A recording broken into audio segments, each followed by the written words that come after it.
to learn about democracy, the process of democracy building.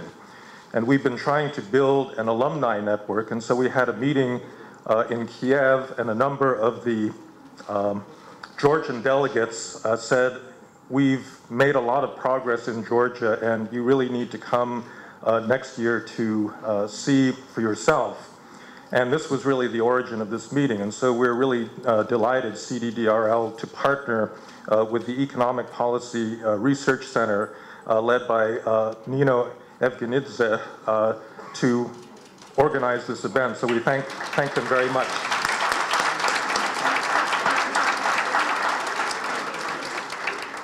I would also like to just take this opportunity to thank the sponsors of this program, which includes the Open Society Foundation, Georgia, the Bank of Georgia, the American Embassy here in Tbilisi, and the Omidyar Network back in California. So thank you to all of them.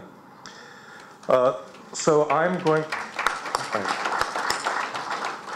and of course to welcome all of our alumni, the former fellows that are here at this conference today. So I'm going to sit down very shortly. I'm not going to introduce the very, we're very honored to have such a distinguished group of people to introduce this panel. I will simply give the order in which they will speak. We will begin with President Giorgi Margvelashvili. We will then continue to Prime Minister Irakli Garibashvili. We will go to the Chairman of the Parliament, David Usupashvili, then the U.S. Ambassador, Ambassador Richard Norland, and finally from the Open Society Foundation in Georgia, Ms. Keti Kutsishvili. So without any further ado, I would like to invite the President of Georgia to take the podium. Thank you. Thanks, ladies and gentlemen, distinguished guests. It's an honor to have this kind of a conference, this kind of a meeting in Tbilisi, Georgia. It is, of course, also, fortunately or unfortunately, a very timely event for a discussion like this, because many questions that have been erased recently with the developments in our region became even more important and even more unanswered. What is significant about us today is that we are a country that is trying to build a contemporary democratic state, democratic nation, and as another country that is in a war right now, we have been punished for our free choices and for our free decisions. So the challenge of building a new democratic state in a space where it has not existed before, a challenge of establishing a democratic governance, a nation with Western values and Western orientations, is challenged not only with its internal problems, not only with some problematic traditions, not only with lack of know-how sometimes, but also with and by the geopolitical environment that is in the region. That's why I think that today's and these days' discussions are going to be very important, because some of the decisions, some of the outcomes of how we are thinking about future and how we are developing the future is going to be linked probably to some dramatic decisions that are going to be taken by newly developed democracies. That's why I want to welcome you all. I want to welcome honorable guests. I want to welcome Professor Fukuyama, who has been inspiring many Georgians for decades, and I see many faces in this room, representatives of academia and political leaders who have been discussing world politics and developments in his terms and his thoughts. I want to welcome you. I want to welcome your fellows. I want to welcome also the organizers of this great event, and wish we all have a very fruitful working afternoon and the days after. Thank you. Good morning, everybody. Ladies and gentlemen, distinguished guests. It is my pleasure and privilege to be here today. I would like to warmly welcome you to Georgia and to the International Literature Forum. This forum has been organized by the Economic Policy Research Center and Stanford University's Center on Democracy, Development and the Rule of Law with the kind support of Open Society Georgia Foundation. We are very excited that you're here. And I understand the main focus of your time here is to discuss the future of democratization and how best to build a modern state. However, during your stay, I hope you will do two things. First, I hope you will take the time to see Georgia. I'm obviously biased, but Georgia is a truly wonderful place. In a very small country, we have packed in beautiful beaches, fantastic mountains, historic sites from before, during, and after the Roman Empire, and much more. And our people are famous for their hospitality, and our food and wine are just delicious. So let's just say that even those of you coming from a place near Napa Valley will be craving our wine when you return home. So please enjoy all my country has to offer and bring back your friends in Georgia. Second, I know you are here to learn from the Georgian experience and to examine how our experience might provide lessons for building modern democratic states around the world. However, I hope you will also leave us with your expert advice on how Georgia can continue to improve. And while we have made significant strides over the last 2 years, the story of our democratic advancement is not finished. I'd like to take a moment to give you my thoughts on the arc of Georgia's democratic development. Overall, we are on the right trajectory. The Georgia of today is completely another world compared to 2 decades ago. Every area of our country, from health to education, to the economy, and especially for the purpose of today's forum, democracy, rule of law, and human rights, has progressed in leaps and bounds. And frankly speaking, it has not always been easy, and getting to this point in time has been a fierce struggle against many forces, both foreign and domestic, that have sought to slow our progress. As a child, I remember what life was like when Georgia was part of the Soviet Union. It was a struggle, but we always believed in the promise of a better future. And then the wall came down and so much changed. I'm part of a new generation of Georgians who have grown up, seen, and live in remarkable change in our nation. The transition from Soviet domination to charting our own independent path as a nation has not been easy. There have been deep setbacks, but also we have seen the exhilaration of moving toward a stronger democracy. I leave it to this group to discuss the details of our history. But it is fair to say our path to democracy looks like the stock market. Generally, it has improved over time, but there have been crashes along the way. Our second president and one of the architects of the end of the Cold War, Eduard Shevardnadze, came into power with a reform agenda to bring stability to Georgia. And despite many expectations and a strong start, over time elements of his government became corrupt, the courts never became independent, and the institutions of democracy never fully emerged. So then the people of Georgia finally could not stand seeing their country fail and peacefully stood up for their rights during the 2003 Rose Revolution. The Rose Revolution swept in a new group of young leaders who launched many new initiatives, especially in terms of ending corruption in the police, and making it easier for business to operate.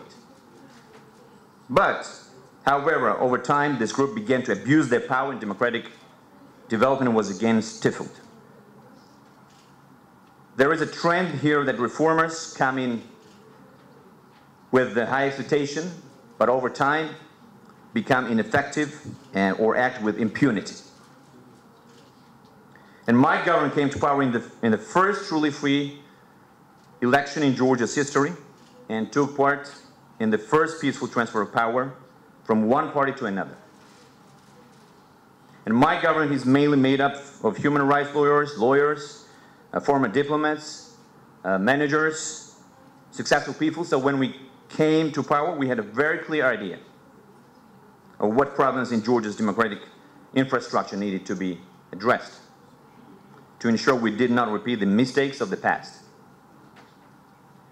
So we also partnered with many Western countries to learn from them. At our request, the European Union was kind enough to send Mr. Thomas Hammerberg to carry out a full assessment of our rule of law and human rights situation and provide recommendations. So through this process, we identified several key areas where reform was critically needed, including restoring the rule of law, establishing an independent judiciary and democratic institutions, protecting fundamental human rights and freedoms, ensuring free and fair elections, and ending the impunity of government officials. Now, on restoring the rule of law and establishing judicial independence, before we came to office, Georgia had a 99% conviction rate, and plea bargaining was used as blackmail. There was also widespread government-run torture in Georgia's prison, and this was especially painful to cite given Georgia's incredibly high per capita prison population. We fought against torture in the prisons. We removed government control over the judiciary and allowed an independent body to appoint new judges. We gave defendants more rights and ended coercive plea bargaining. And we also improved the quality of the prosecutor's office.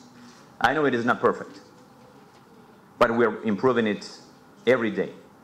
And I personally oversaw the destruction of all illegal surveillance captured by the previous government for blackmail purposes. Governments rarely brag about this, but I am happy to say that our prosecutors' conviction rate has gone down. And more importantly, fewer cases are even being brought to trial. The justice system will serve as the ultimate guarantor of our people's freedom and a source of stability for the future that enables people and businesses to thrive. Strengthening Georgia's democratic institutions is a top priority for me and for our government. While elements of our constitution looked good on paper in the past, in practice there was no real check on central authority. The parliament now functions like a true legislature. Laws are proposed, debated, and amended. Committees hold hearings and grill ministers. The old rubber stamp has been put away. The president is no longer the chief executive and is no longer all-powerful. And this rebalancing of power was necessary for the full development of Georgia's democratic institutions.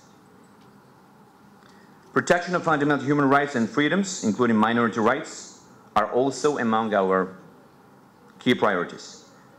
As I mentioned, Mr.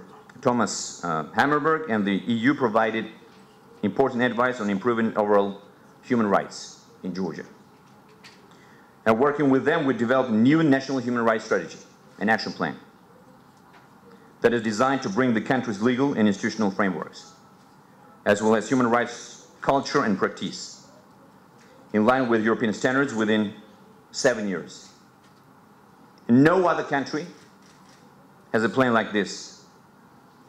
And the plan touches upon law enforcement, the judicial and penitentiary systems, the labor market, social services, as well as institutional national and local government structures. Progress will be measured and officials will be held accountable for implementation. I should also mention media freedom in this context. In the past, Georgia consistently received poor marks for its media freedom, especially with the government's seizure of the opposition TV channel station Imedi in 2007. We are committed to building a truly strong, independent, and high-quality media. The media, like civil society, is essential to a strong democracy. And while I may not always like what the media or civil society has to say or write about me and my government, I will fight to make sure they have that right. Thank you. Thank you.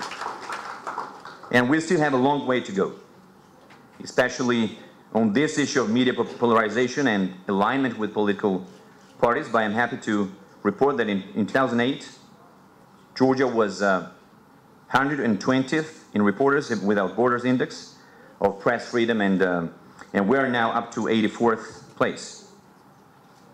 So there's a big progress. Ensuring repetitive democratic elections is also essential for our continued progress. It's not enough that my government came to power in a peaceful, free and fair parliamentary election in 2012. It is incumbent upon to ensure every election is free and fair. Unfortunately, with much work, the 2013 presidential election and this year's local elections were praised by international observers as free and fair.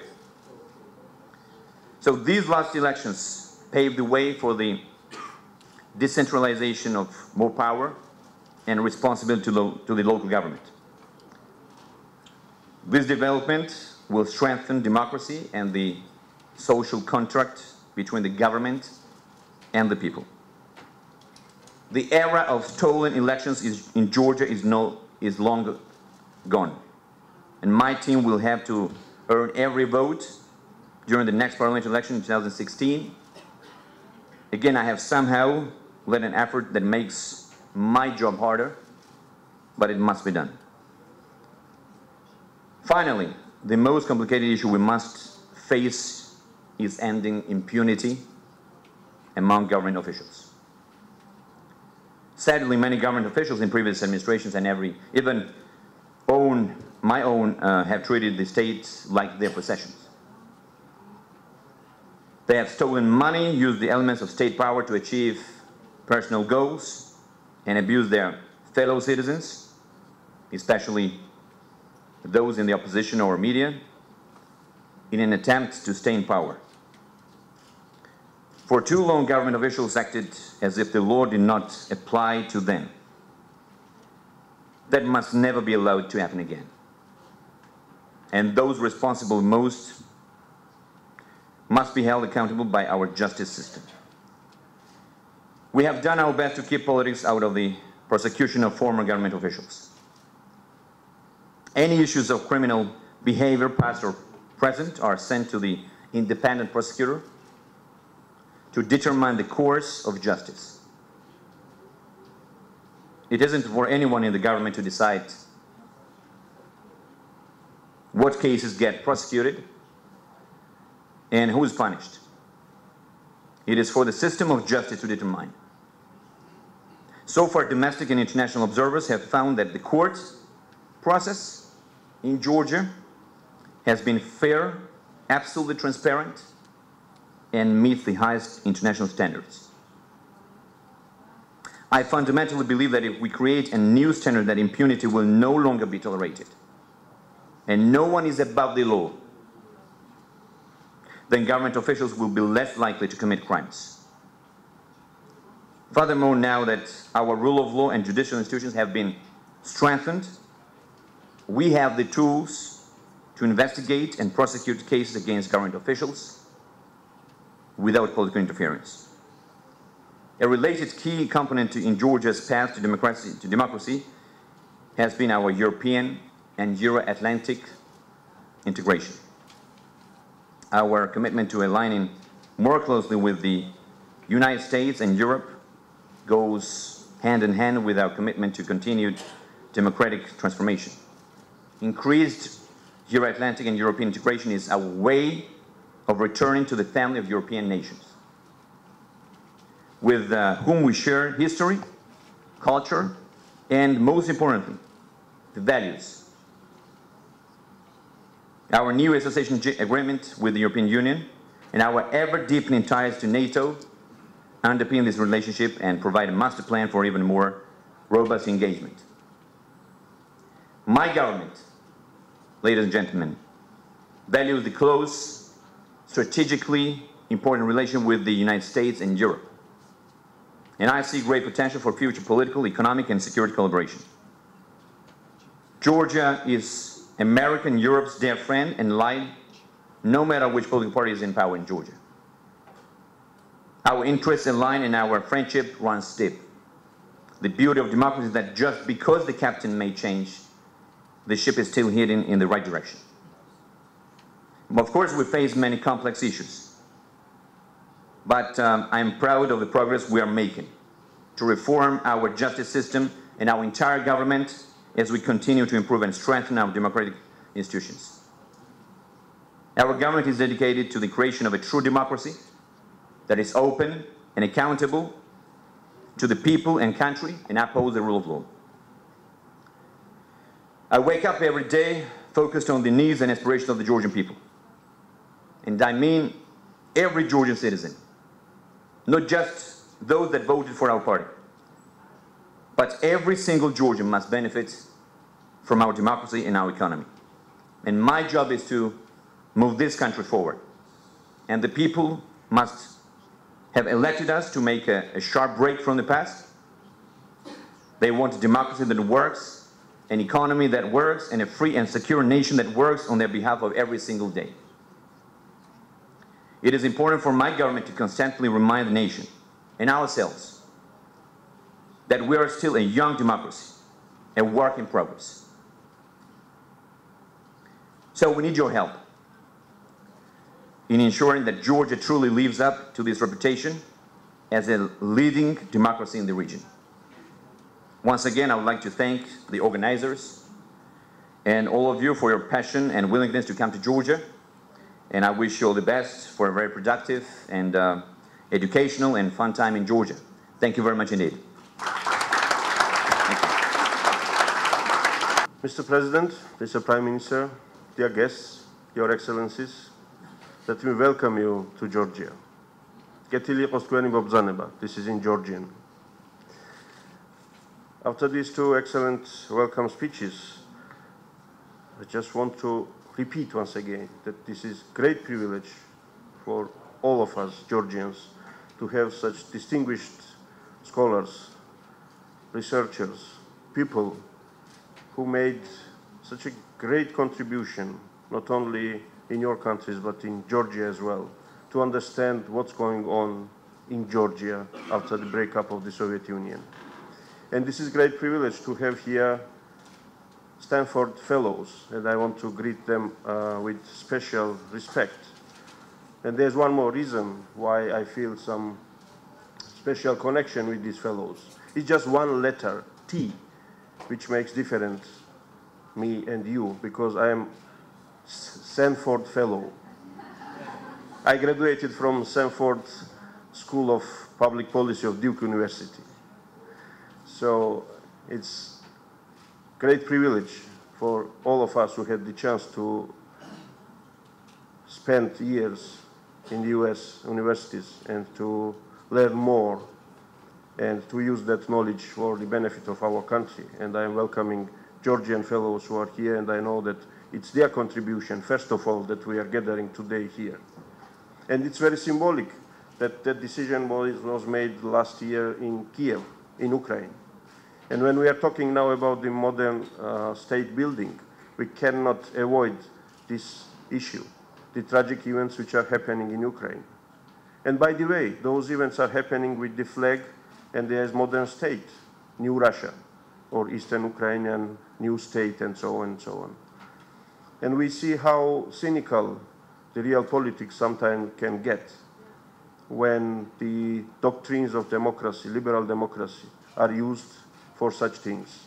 And people are dying, innocent people are dying there. And of course, our thoughts are there with the people who are fighting for free choice of their country and their homeland.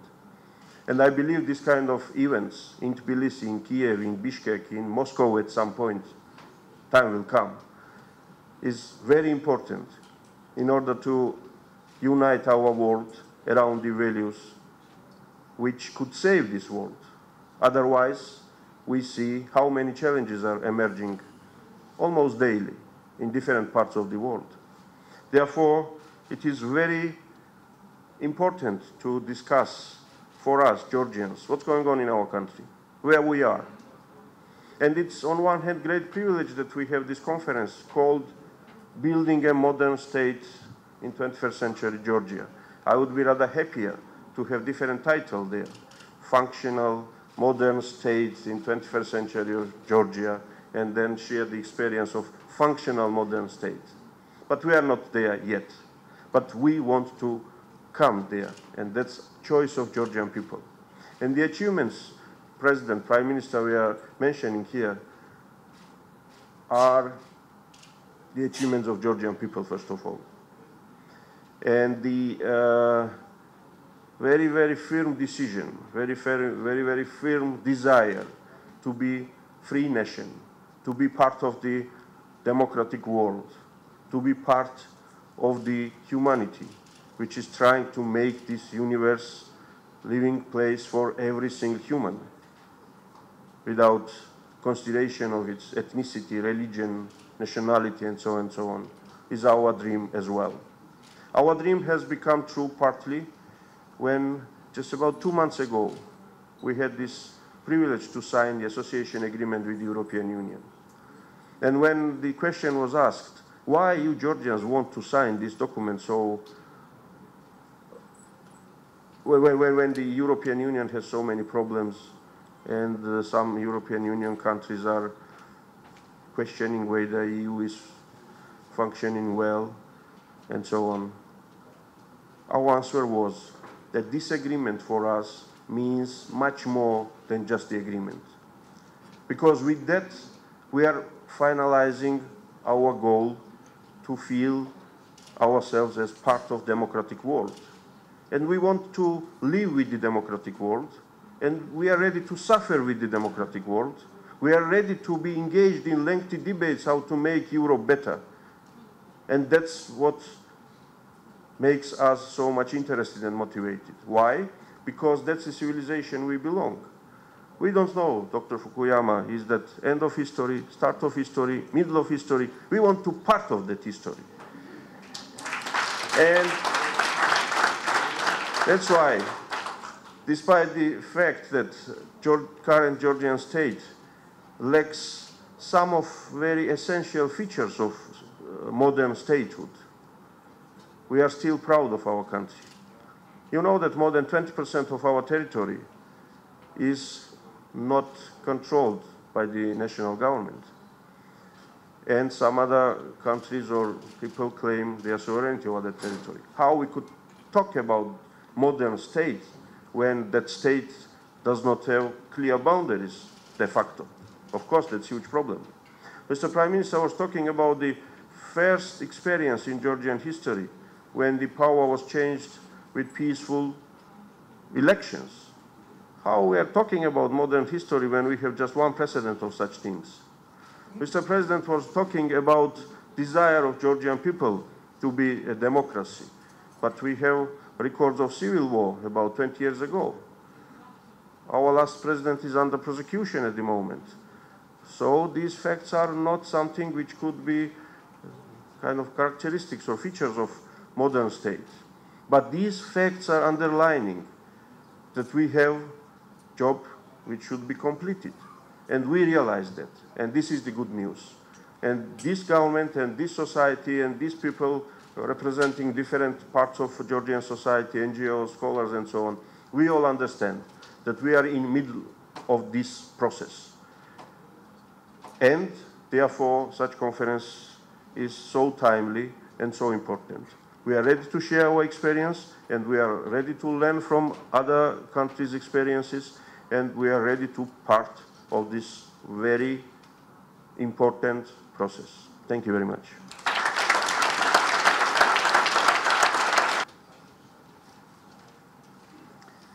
Well, Mr. President, Mr. Prime Minister, Mr. Speaker, Dr. Fukuyama, and to the fellows, I think it's quite clear from the three speeches we've just heard why your decision to hold this forum in Georgia was a supremely excellent choice. And I think the three speeches also demonstrate, or should demonstrate to you, why the United States sees Georgia as an absolutely flag-waving model of what democracy can and should look like in this part of the former Soviet space, in anywhere in the former Soviet space.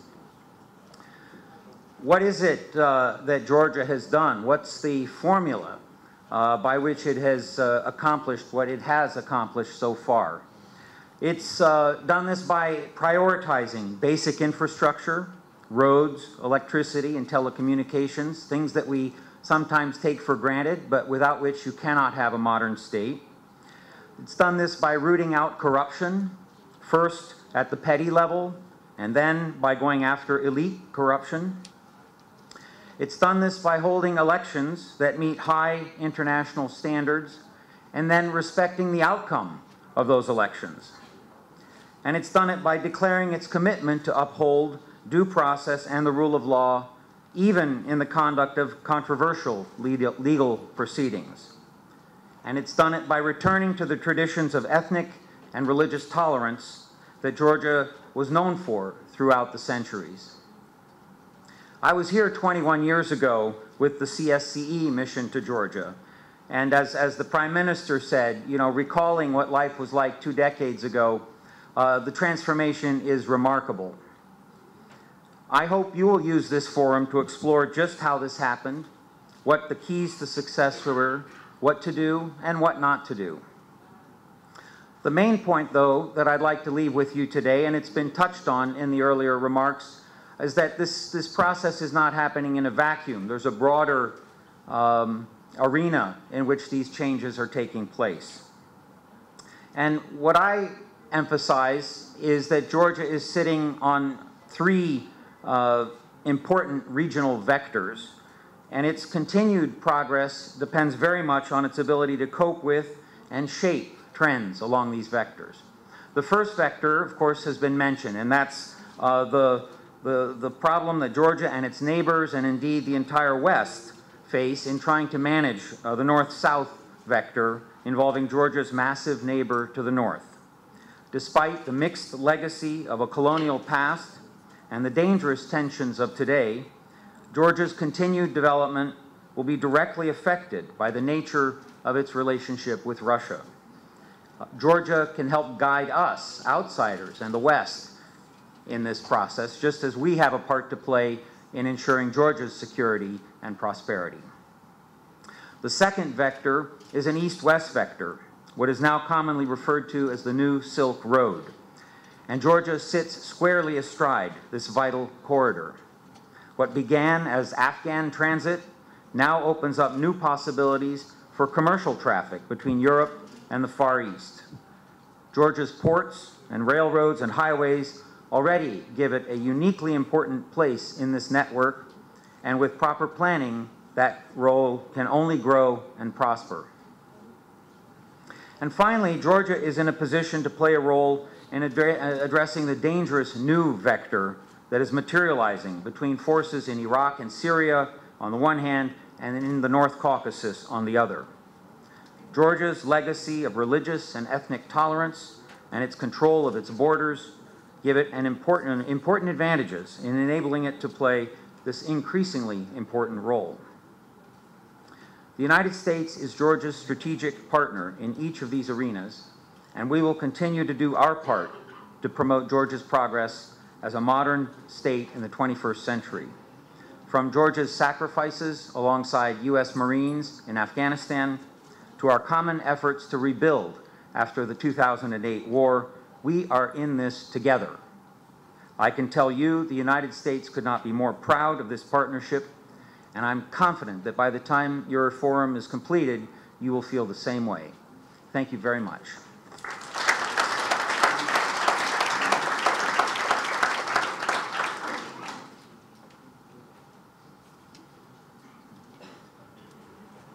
Ladies and gentlemen, Your Excellencies, Mr. President, Mr. Prime Minister, and the Chairman, I really feel very privileged today to be attending this conference and even more to be greeting the participants. I'm really happy to see here today in Tbilisi the Stanford faculty leaders, Mr. Fukuyama, of course, Mr. Eric Jensen, those people whose books we have been reading for years, whose books we have been discussing for years, never agreeing on what they mean and the results they can show in the developing world. I'm happy to see all the major leaders of our government, legislative and executive branches.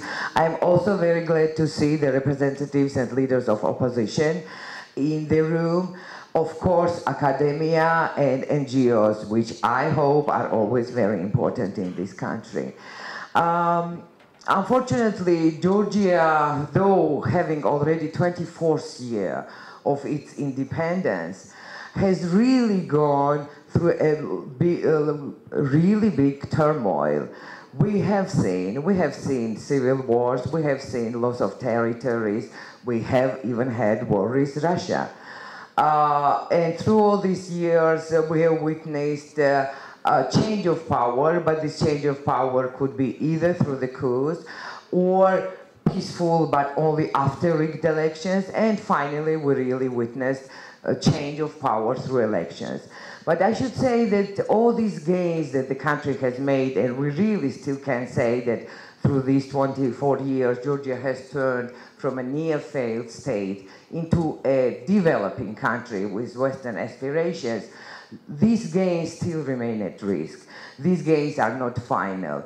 The modern world shows us that even democracy and even the beginnings of democracy and even independence that we have attained with so much hardship can not be irreversible. Everything is still challenged in the modern world, and this means that it requires a huge effort from the side of government, from the side of civil society, opposition, and actually all the Georgian citizens to keep on this path of European integration, to keep on the path of now consolidating democracy. That's why it's really very crucial to have here the high-level thinkers who can put Georgia in international context. Because very soon, though talking of Europe, though talking about our aspirations, we still are kind of thinking on only our country. Very soon, we Georgians cannot put the country into the international context. And that's what we lack. That's what we need as often as possible. The international perspective, the picture of developments, where Georgia fits in, what our real prospects are, and what we can do to finally become a really consolidated democracy. So thanks very much for being here, and I'm looking forward to these 2 days of very in-depth discussions. Thank you.